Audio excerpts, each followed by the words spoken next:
Assalamualaikum warahmatullahi wabarakatuh. Perlawanan rakyat Sumatera Barat Minangkabau terhadap Belanda. Perlawanan ini biasa kita kenal dengan istilah Perang Padri. Perang Padri adalah salah satu perlawanan rakyat pada masa kolonialisme Belanda di Indonesia pada abad ke-19, di mana perang ini berawal dari adanya dua kelompok yang berkonflik, yang kemudian berkobar menjadi pertempuran melawan kolonial Belanda. Kekacauan ini berlangsung mulai dari tahun 1803 dengan pulangnya 3 orang haji dari Mekah, baru berakhir pada tahun 1838.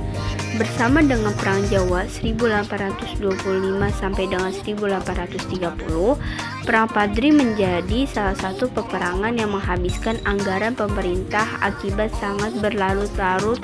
Sampai dengan tahun 1833, konflik ini dianggap hanya kekacauan antara dua kelompok masyarakat. Namun setelah itu kedua pihak berbalik melawan Belanda, meskipun pada akhirnya mengalami kekalahan. Gambaran Perang Padri pada saat itu. Latar belakang perang ini adalah ketika orang-orang Minangkabau mulai memeluk agama Islam sekitar abad ke-16. Tumbuh dua adat yang berdampingan, adat sama Minang, serta adat Syara atau adat baru yang kental dengan ajaran agama Islam. Tidak pernah ada permasalahan dalam kehidupan mereka karena dapat saling hidup dengan satu sama lain. Masyarakat Minangkabau dipimpin oleh raja yang berkedudukan di Pagaruyung. Meski begitu, pemimpin di Pagaruyung tidak termasuk dari 12 suku Minangkabau. Sehingga apabila terjadi perubahan perilaku masyarakat Minang, para pemimpin ini tidak dapat banyak memahami dan berbuat apapun. Pada perkembangannya, perubahan kebiasaan masyarakat Minangkabau mengarah pada kebiasaan yang berlawanan dengan ajaran Islam, seperti judi, sabung ayam, dan mabuk-mabukan. Para ulama atau padri merasa harus berbuat untuk menghilangkan kebiasaan buruk masyarakat ini. Penyebab terjadinya Perang Padri. Perang Padri disebabkan antara lain adanya ulama-ulama yang ingin memberantas kebiasaan buruk. Upaya itu harus direalisasikan meskipun dengan jalan kekerasan. Pada tahun 1803, 3 orang haji pulang dari Mekah, Haji Miskin, Haji Sumanik, dan Haji Piobang, yang telah menyaksikan gerakan Wahabisme di Arab, berupa untuk membersihkan kebiasaan-kebiasaan yang bertentangan dengan Islam di Minangkabau. Haji Miskin membakar tempat sabung ayam di Pandai Sikat. Hal ini menyebabkan kemarahan masyarakat. Ia melarikan diri ke kota Lawas dan dilindungi Tuanku Mensiangan. Haji Miskin kemudian mendatangi Tuanku Narenceh dan membentuk Harimau Salapan atau 8 ulama untuk melawan kaum Adam. Kronologi perang. 1. Periode pertama, dari 1815 sampai dengan 1825. Pembentukan Harimau Salapan mendapatkan respon dari kaum adat yang semakin keras menolak untuk menerima ide Islam dan mempertahankan apa yang menjadi kebiasaan mereka. Sementara tidak sedikit pula pembesar-pembesar yang menerima ide-ide Padri. Sehingga eskalasi gerakan menjadi semakin besar dan tidak terkendali. Puncaknya, kaum Padri dipimpin Tuanku Pasaman menyerbu Pagaruyung pada tahun 1819 dan menyebabkan Sultan Arifin Moningsyah harus menyingkir dari wilayah tersebut. Pada tahun 1821, kaum adat meminta bantuan kepada Inggris, namun pada saat itu Stamford Raffles telah mengingkar pembukaan pelabuhan di Tumasik yang dikuasai Belanda, sehingga arah bantuan ini diubah kepada Belanda. Tanggal 10 Februari 1821, Presiden Dupuy dan Tuanku Saruwaso meminta bantuan kepada Belanda dengan ganti konsesi beberapa wilayah di Minangkabau. Letnan Kolonel Raaf datang pada Maret 1822 dan sukses menduduki Batu Sangkar dan Luhak Agam. Namun serangan terus-menerus dari Tuanku Nanrenceh membuat Belanda harus kembali ke Batu Sangkar. Benteng Van der Capellen didirikan sebagai posisi baru Belanda di Pagaruyung.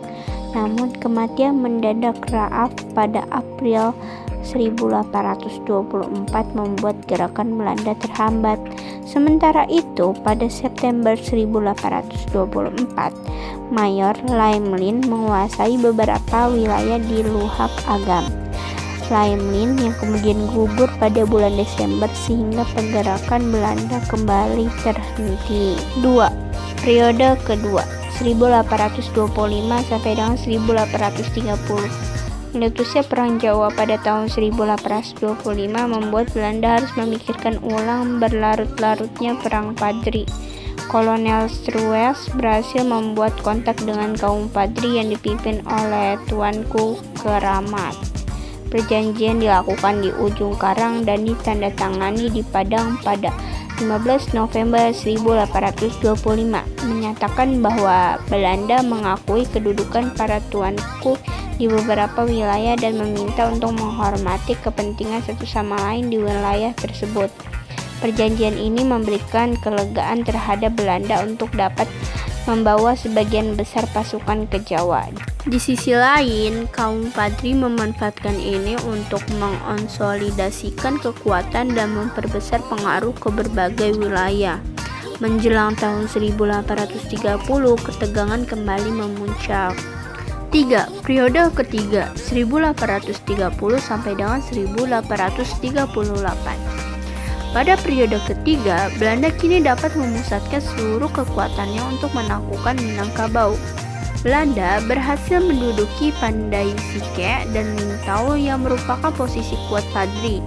Belanda kemudian mendirikan Fort de Coll di Bukit Tinggi. Tuanku Lintau dan Tuanku Rao menjadi tokoh harimau salapan selanjutnya yang dikalahkan Belanda pada Januari 1833.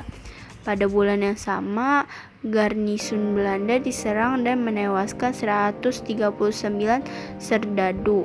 Hal ini menandai kompromi antara kaum adat dan kaum Padri, sehingga Belanda kemudian menangkap Raja Pagaruyung Sultan Tangkal Alam Bagagar menghadapi seluruh masyarakat Minangkabau. Belanda melunakkan sedikit konfrontasinya dengan mengeluarkan plakat panjang pernyataan bahwa Belanda datang hanya untuk berdagang. Gubernur Jenderal Domiciu Jacques d'Oerens mengirim Mayor Jenderal Chotius pada 1837 untuk menggempur Bonjol. Bonjol belum berhasil ditaklukkan sejak awal tahun 1833. Belanda mengepung benteng Bonjol selama 6 bulan sejak Maret sampai Agustus 1837. Pada bulan Agustus, benteng berhasil dijatuhkan dan Imam Bonjol melarikan diri. Kekuatan terakhir kaum Padri berhasil runtuh dan tidak dapat bangkit kembali setelahnya.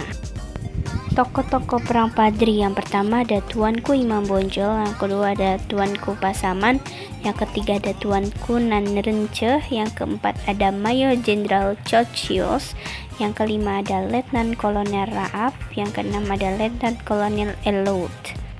Sekian yang bisa saya sampaikan. Wassalamualaikum warahmatullahi wabarakatuh.